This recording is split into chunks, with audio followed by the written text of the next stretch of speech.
Print media वाले भी आज हिंदुस्तान से। अरे वो मत लगाइए, वो मत लगाइए। एक बार उनके सीधा कर दीजिए।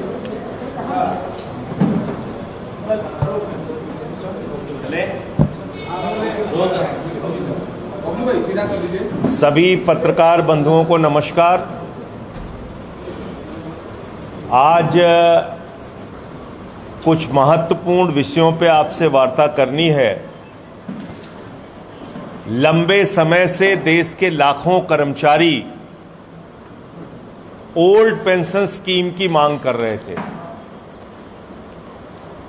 यानी कि न्यू पेंशन स्कीम बंद करके ओल्ड पेंशन स्कीम की मांग कर रहे थे और ये कह रहे थे कि हमें पुरानी पेंशन की बहाली की जाए। उनकी मांग नहीं सुनी गई। उन्होंने रामलीला के मैदान में आंदोलन किया, जिसमें मैं भी शामिल हुआ था। लखनऊ में किया, अलग अलग राज्यों की राजधानी में किया, जिलों में किया,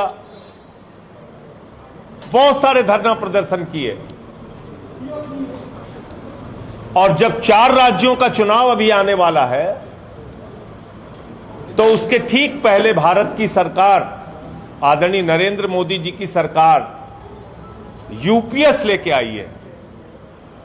कह रही है कि ये बिल्कुल क्रांतिकारी कदम है और जैसे पुराने पेंशन की स्कीम थी वही स्कीम है ये।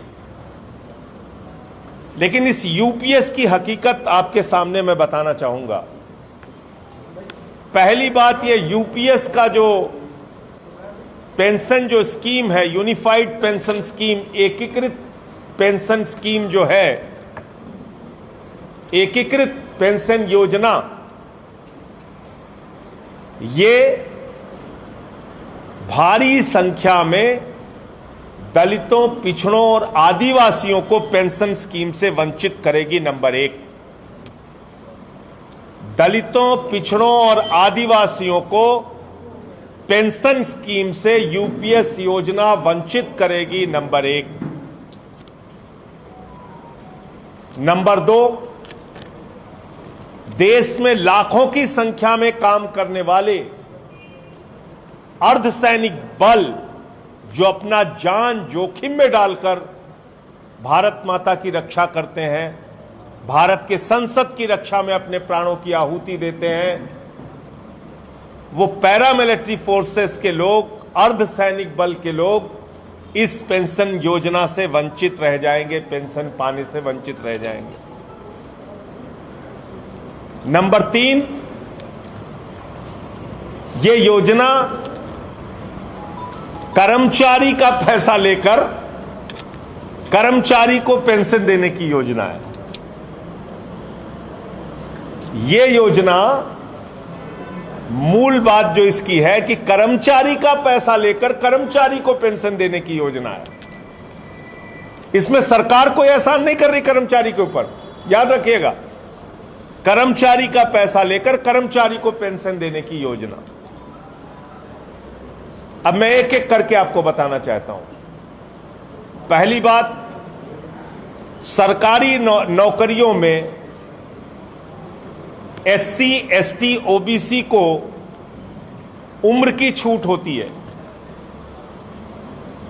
यानी कि 40 साल तक एससी, एसटी वर्ग के लोग सरकारी नौकरी पा सकते हैं और 38 साल तक पिछड़ा वर्ग के लोग, जिसमें हिंदू पिछड़ा वर्ग भी शामिल है, मुस्लिम पिछड़ा वर्ग भी शामिल है, ओबीसी के लोगों को 38 वर्ष तक नौकरी मिल सकती है, सरकारी नौकरी। अब सपोज कीजिए कि किसी को 36 साल में नौकरी मिली और वो दलित और आदिवासी है। किसी को 36 साल में नौकरी मिली और वो ओबीसी है। तो इस पेंशन योजना के बारे में क्या लिखा हुआ है कि 25 साल की नौकरी पूरा करना आवश्यक है, तब आपको पेंशन मिलेगी। तो सरकार जो नौकरियों में दलित, आदिवासी और पिछड़ों को छूट देती है, वो पेंशन योजना में उनके लिए बेकार हो गई। क्योंकि अगर वो 36 साल में नौकरी पाते हैं तो 24 साल नौकरी कर पाएंगे। अगर 37 साल में नौकरी पाते हैं तो 23 साल नौकरी कर पाएंगे। अगर 38 साल में नौकरी पाते हैं तो 22 साल नौकरी कर पाएंगे। तो ये पेंशन स्कीम इस देश के लाखों दलित, पिछड़ा और आदिवासी समुदाय के लोगों को पेंशन की सुविधा से वंचित करेगी। उनको पेंशन नहीं मिलेगी, नंबर 1। नंबर 2, अर्धसैनिक बलों की बात करें। अधिकतर अर्धसैनिक बल के लोग 20 साल की नौकरी करने के बाद रिटायरमेंट ले लेते हैं। पुरानी पेंशन स्कीम में, ओपीएस में, उनको पूरी पेंशन मिलती थी, यानी कि जो अंतिम उनकी सैलरी होती थी, मान लीजिए अंतिम सैलरी उन्होंने निकाली 1 लाख रुपए, तो उनको 50,000 रुपए पेंशन के रूप में मिलती थी। अब तो आपने कह दिया साहब 25 साल नौकरी करना जरूरी है, तो उनकी तो सर्विस ही 20 साल की है। 20 साल में वो रिटायर हो जाते थे। अब पहली बात तो 25 साल तक नौकरी करें, कर सकते हैं, लेकिन घिस घिस के नौकरी, मतलब कोई करना नहीं चाहता। 20 साल में अधिकांशतः पैरामिलिट्री फोर्सेस के लोग रिटायर हो जाते हैं। अब वो पेंशन से वंचित हो जाएंगे। भारी संख्या में जो देश की रक्षा के लिए अपनी कुर्बानी तक देते हैं, अर्धसैनिक बलों के लोग। तीसरी बात क्या है, जो मैंने कहा कि कर्मचारी का पैसा लेकर पेंशन देने की योजना है। पुरानी पेंशन की स्कीम में आपका जो पैसा कटता था, कभी बेटी की शादी करनी हो तो आप जीपीएफ का पैसा निकाल सकते थे, कभी घर मकान बनवाना हो, छोटी सी जमीन का टुकड़ा लेना हो, तो बिना ब्याज के आप अपना पैसा निकाल सकते थे। और जब आप रिटायर होते थे तो आपको पूरा पैसा जो आपका जीपीएफ के नाम पे कटता था, वो पैसा आपको मिल जाता था। और उसके साथ साथ अंतिम जो आप सैलरी निकालते थे, उसका आधा बेसिक प्लस डीए का आधा आपको पेंशन मिल जाती थी। इस योजना में क्या किया, अगर आज से आप नौकरी करेंगे और आपकी उम्र 20 साल है, तो याद रखिएगा 40 साल तक, अगर 60 साल आपने नौकरी की, तक आपके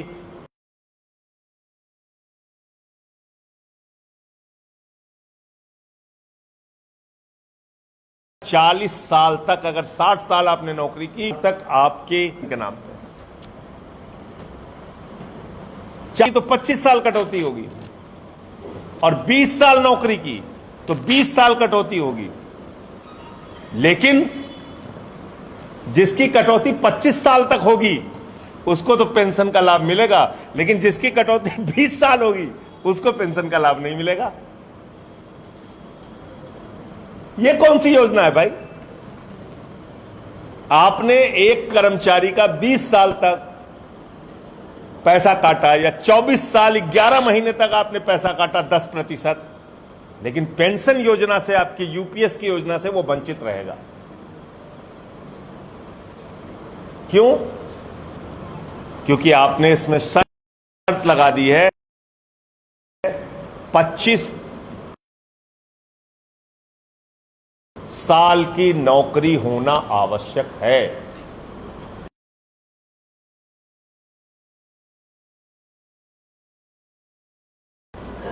उससे कम में रहेगा तो आधी पेंशन नहीं मिलेगी, फिर आपको 10,000 रुपए महीने मिलेगा। तो यूपीएस देश के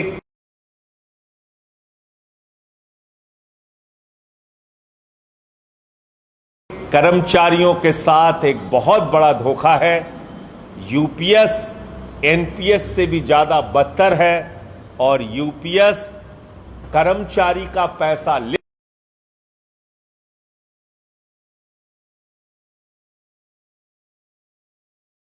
लेकर कर्मचारी को पेंशन देने की योजना है। फिर तो अच्छा है, कोई कर्मचारी अपनी सैलरी से हर महीने 10% निकाल के किसी योजना में जमा कर दे, और वो अपने पेंशन के लिए बाद में वैसे ही उसको मिल जाएगी पेंशन। क्या जरूरत है कि आप काटेंगे और आप उसको बाद में देंगे? और 2-3 चीजों की स्पष्टता नहीं है, मैं आपके माध्यम से सरकार से उस पर स्पष्टीकरण चाहूंगा। मान लीजिए, ईश्वर न करे कि किसी का आपने 40 साल तक उसकी नौकरी में 10% सैलरी काटी और 62 साल की उम्र में उसकी मृत्यु हो गई। 2 साल उसने पेंशन योजना का लाभ लिया और उसके बाद उसकी मृत्यु हो गई। तो आगे जो उसका पैसा जमा है पास, उसका क्या होगा? सरकार से पूछना चाहता हूं, जानना चाहता हूं। उस पर मेरे पास कोई स्पष्टीकरण नहीं है इसका। तो मैं फिर दोहरा रहा हूं कि यूपीएस की योजना बंद की जाए और ओल्ड पेंशन स्कीम, जो इस देश के लाखों कर्मचारियों की मांग है, वो ओल्ड पेंशन स्कीम लागू किया जाए। और मैंने पार्लियामेंट में भी बार बार बोला है, फिर दोहरा रहा हूं, कोई 40 दिन सांसद रह जाए, 40 दिन विधायक रह जाए, 40 दिन एमएलसी रह जाए, 40 दिन एमएलए रह जाए, तो उसको पूरी जिंदगी पेंशन मिलती है। कोई कर्मचारी 40 साल अगर कर्मचारी रहता है तो उसको पेंशन नहीं मिलती। इससे ज़्यादा दुर्भाग्यपूर्ण इस देश के लोगों के लिए कुछ नहीं हो सकता।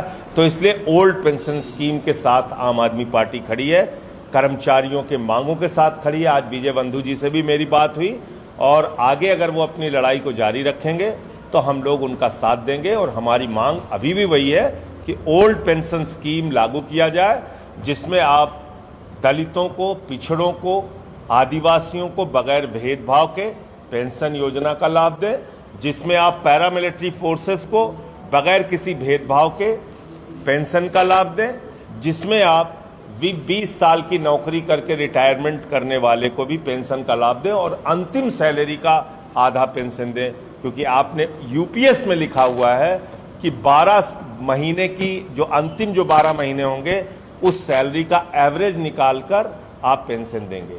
तो लोग चिंता जता रहे थे, कई बार कोई वेतन आयोग आ जाता है, किसी तरीके से अचानक तनख्वाह बढ़ जाती है, तो उसका एवरेज आप निकालेंगे तो वो भी एक घाटा और नुकसान उनका होता है। तो पहले जो नियम था ओपीएस का, पुरानी पेंशन का, कि अंतिम सैलरी का जो है आप पैसा निकाल के दें, नंबर 1। दूसरा, वक्फ बोर्ड के बिल की बहुत चर्चा हो रही है और अभी मैं मौलाना खालिद रशीद फरंगी महली साहब से मिलके आया, जो मुस्लिम पर्सनल लॉ बोर्ड के मेंबर हैं, और भी कई संस्थाओं से मैं मिला। पिछले दिनों Indian Muslims for civil rights एक संस्था है जिसके प्रोग्राम में मैं गया था, अदीब अनवर साहब के।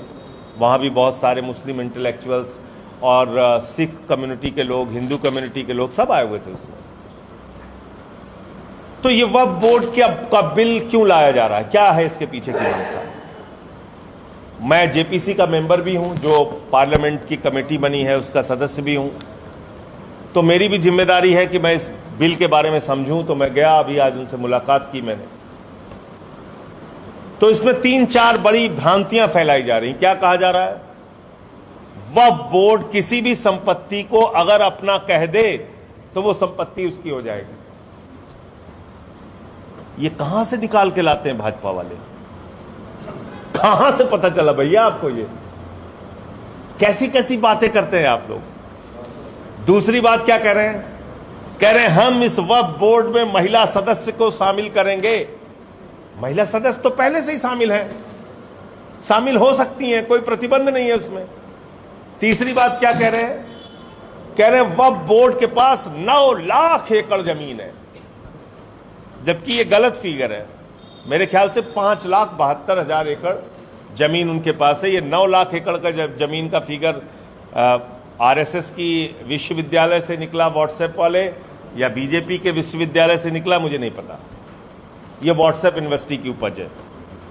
फिर क्या कह रहे हैं कि जितनी वक्फ की संपत्ति है उससे 12,000 करोड़ तक की आमदनी हो सकती है। मैं, बड़ी अजीब बात है। तो अब इस देश की मस्जिदों में नमाज पढ़ने का टिकट लगाया जाएगा तो आमदनी हो सकती है, या कब्रिस्तान में किसी को दफन करना है तो उसका पैसा लगाओ तो आमदनी हो सकती है, या दरगाहों से आमदनी करो, या मदरसों से आमदनी करो। आप आमदनी कैसे कर सकते हैं? कहां से करेंगे? अच्छा चलिए, 12,000 करोड़ की आमदनी की इतनी चिंता है तो मैं एक सुझाव दे रहा हूं मोदी जी को कि आप नीरव मोदी को अकेले पकड़ के लेके आइए, 20,000 करोड़ रुपए की वसूली इससे कीजिए और 12,000 करोड़ वक्फ बोर्ड वालों को दान दे दीजिए, 8,000 करोड़ अपने सरकारी खजाने में रखिए। क्या समस्या है आपको? लेकिन ये बांटो और राज करो का बिल है और अपने दोस्तों को लाभ पहुंचाने का बिल है। मैं पूरी जिम्मेदारी से इस बात को कह रहा हूं।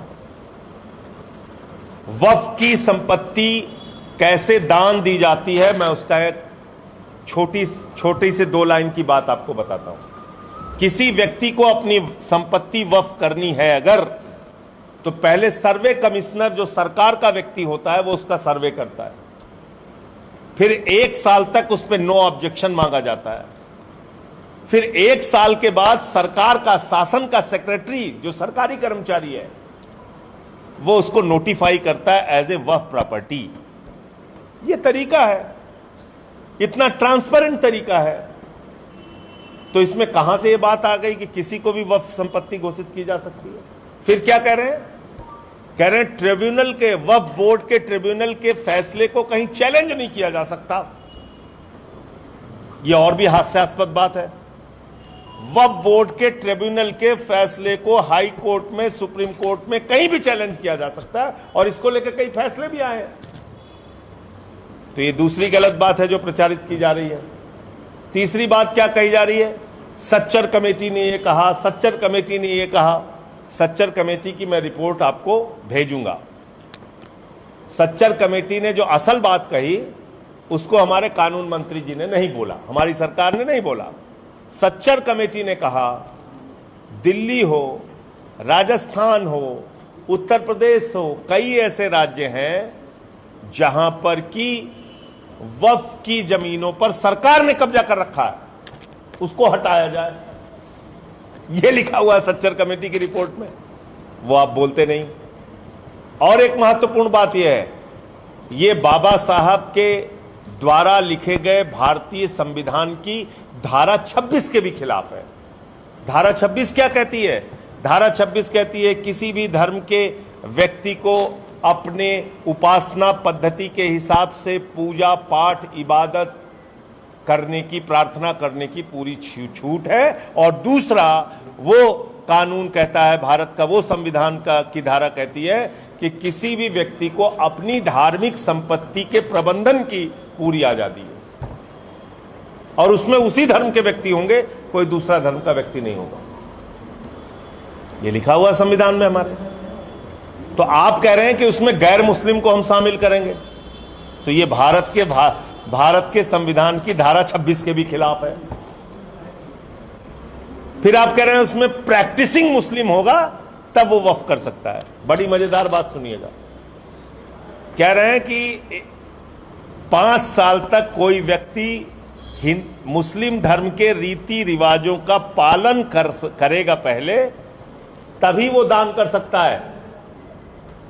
बहुत सारे लोग होते हैं मुसलमानों में जो सिर्फ जुम्मे की नमाज पढ़ते हैं, बहुत सारे लोग होते हैं जो रोजा रखते हैं, नहीं रखते, लेकिन वो दान नहीं कर सकते।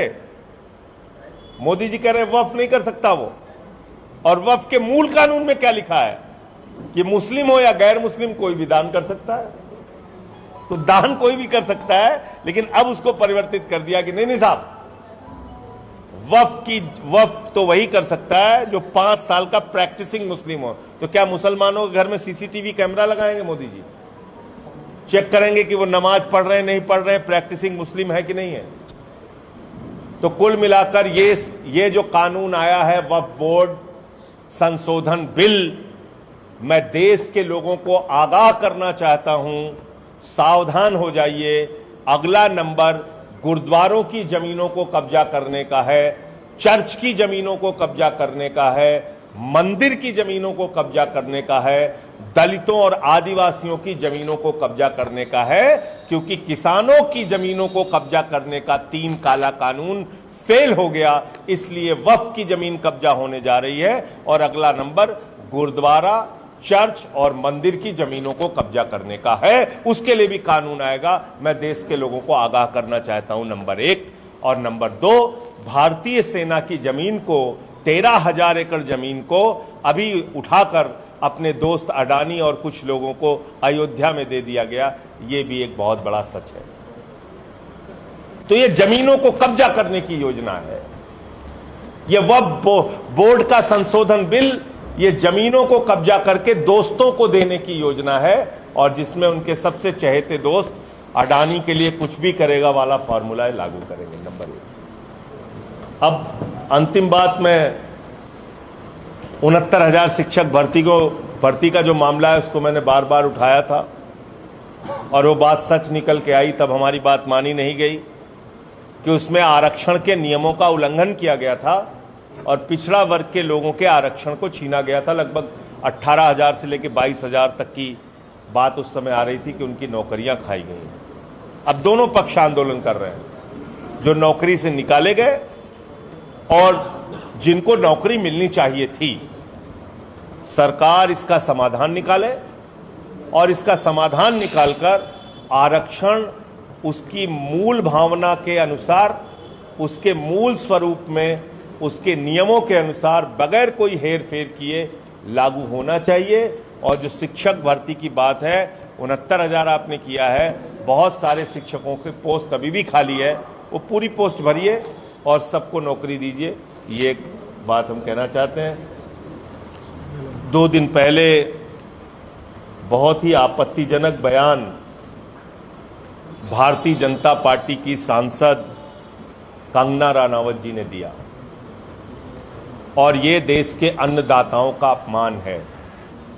1 साल तक जिन्होंने आंसू गैस के गोले झेले, जिन्होंने लाठियां बर्दाश्त की, जिन्होंने मुकदमे बर्दाश्त किए, ये 750 किसानों की शहादत का अपमान है, क्योंकि किसानों को बलात्कारी कह रही है भाजपा की सांसद कंगना रनावत, हत्यारा कह रही है कंगना रनावत। अरे हत्या तो उनकी हुई, किसानों की हुई।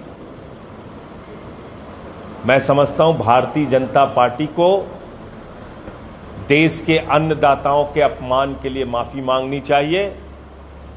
अभी हरियाणा का चुनाव है, हरियाणा से लगा हुआ पंजाब है, महाराष्ट्र में किसानों की बड़ी संख्या है, झारखंड में किसानों की बड़ी संख्या है, जम्मू और कश्मीर हो, चाहे देश के पैमाने पे हो, हर जगह इस मुद्दे को बार बार हम लोग बोलेंगे और किसानों को याद दिलाएंगे कि आपके बारे में कितनी घिनौनी और घृणित सोच भारतीय जनता पार्टी और उनकी सांसद की है। कभी उनको खालिस्तानी कहते हो, कभी पाकिस्तानी कहते हो, कभी आतंकवादी कह रहे हो, अब बलात्कारी कह रहे हो। तो बहुत ही शर्मनाक बयान है। इसके लिए कंगना रनावत को भी और भाजपा के अध्यक्ष और भाजपा के नेताओं को भी माफी मांगनी चाहिए। उत्तर प्रदेश में आम आदमी पार्टी का सम्मेलन 13 अक्टूबर को प्रादेशिक सम्मेलन हम लोग करेंगे, और इसमें पूरे प्रदेश के कार्यकर्ता लखनऊ में इस प्रादेशिक सम्मेलन में शामिल होंगे। आगे 1 साल की रणनीति हम लोग अपनी तैयार करेंगे कि कैसे पार्टी के विस्तार के लिए काम करना है। 8 जोन में, उस 13 अक्टूबर के प्रादेशिक सम्मेलन के बाद 8 जोन के अंदर 8 प्रांत जो उत्तर प्रदेश के हमने बनाए हैं पार्टी की ओर से, उसमें प्रशिक्षण शिविर का आयोजन होगा, और जो तिरंगा शाखा हमारी थी उसका विस्तार करके फिर से हम लोग काम शुरू करेंगे। बीच में उसका काम थोड़ा बाधित हुआ है, रुका है, तो उस तिरंगा शाखा को फिर से सक्रिय करने की हमारी आने वाले दिनों में योजना है। मुझे इतनी बात कहनी थी, हमने आपका ज़्यादा समय लिया। आपके कोई प्रश्न तो आप पूछ सकते। इन 10 सीटों के उपचुनाव में आम आदमी पार्टी कहीं चुनाव नहीं लड़ रही है, और हमारे जो साथी हैं हम सब प्रयास करेंगे कि इंडिया गठबंधन की इसमें जीत हो, और 10 के 10 विधानसभाओं में, क्योंकि लोकसभा के जो चुनाव परिणाम आए वो इस बात का सीधा संकेत है कि लोग अब मोदी जी के जुमलों से, बीजेपी के झूठे वादों से ऊब चुके हैं। संजय सिंह जी, अभी जो योगी जी का एक स्टेटमेंट आया है, उन्होंने भाषण आगरा में दिया, इसमें उन्होंने कहा है कि बटेंगे तो कटेंगे, इस पर आपकी क्या प्रतिक्रिया? जुड़ोगे तो बढ़ोगे, मोहब्बत की बुनियाद पे हिंदुस्तान आगे बढ़ेगा। जुड़ोगे तो बढ़ोगे। हम अहिंसा के सिद्धांत को मानने वाले देश हैं। दुनिया का कोई राष्ट्राध्यक्ष हिंदुस्तान में आता है तो मोदी जी उसको कहां लेके जाते हैं? बापू की समाधि पर। कौन है बापू? शांति के प्रतीक, अहिंसा के प्रतीक, प्रेम के प्रतीक। कल हमने कृष्ण जन्माष्टमी मनाई। अमेरिका चले जाइए, न्यूजीलैंड चले जाइए, ऑस्ट्रेलिया चले जाइए, ब्रिटेन चले जाइए, रसिया चले जाइए, हर जगह आपको भगवान श्री कृष्ण का मंदिर मिलेगा। कौन है भगवान श्री कृष्ण? प्रेम का संदेश देने वाले। तो प्रेम और भाईचारे की बुनियाद पे हिंदुस्तान आगे बढ़ेगा। जो बांटो और राज करो की नीति को मानते हैं, उनको देश ने नकारा है। अभी लोकसभा के चुनाव में, आगे भी नकारेंगे। देश का सिद्धांत, भारत का सिद्धांत अहिंसा है, धार्मिक निरपेक्षता है, प्रेम है, भाईचारा है, विविधता में एकता भारत की विशेषता है। विविधता में एकता भारत की विशेषता है। और इन्हीं सिद्धांतों को मान के हम गौतम बुद्ध के देश हैं, हम गांधी के देश हैं, हम भगवान श्री कृष्ण के देश हैं। तो ये ऐसी बातें समाज को बांटने के लिए नहीं करनी चाहिए। मायावती को बसपा का फिर से राष्ट्रीय अध्यक्ष बनाया गया है। आकाश आनंद को भी जिम्मेदारी दी गई है क्योंकि 4 राज्यों में विधानसभा चुनाव है। कैसे देखते हैं? मायावती जी को मैं बधाई देना चाहता हूं राष्ट्रीय अध्यक्ष बनने पे, और मैं उनसे अपेक्षा करता हूं कि जो सरकार दलितों, पिछड़ों, आदिवासियों के खिलाफ काम कर रही है, जिस 85% का नारा कांसीराम जी ने दिया था और एक मिशन उन्होंने शुरू किया था, उस मिशन को कामयाब करने के लिए वो आगे बढ़ें और बीजेपी को हराने में अपना सहयोग दें। जेडीपी और जो शिखर आजाद को पार्टी का गठबंधन हरियाणा में हो रहा है, उसको उसके सचिव हैं। अच्छी बात है, चुनाव है तो हर पार्टी एक दूसरे के साथ मिलेंगी, बात करेंगी, गठबंधन करेंगी, चुनाव में जाएंगी। फैसला तो अंत में जनता को लेना है। फर्रुखाबाद में एक ही दुपट्टे से दोनों बहनों की लाशें लटकी पाई गई है। मैंने देखा और बहुत ही दुखद और पीड़ादायक घटना है ये। तो इसकी सघन जांच करा के, गहनता से इस पूरे मामले की जांच करा के सख्त से सख्त कार्रवाई इस पे की जाए। मैं ऐसी मांग उत्तर प्रदेश सरकार से करता हूँ।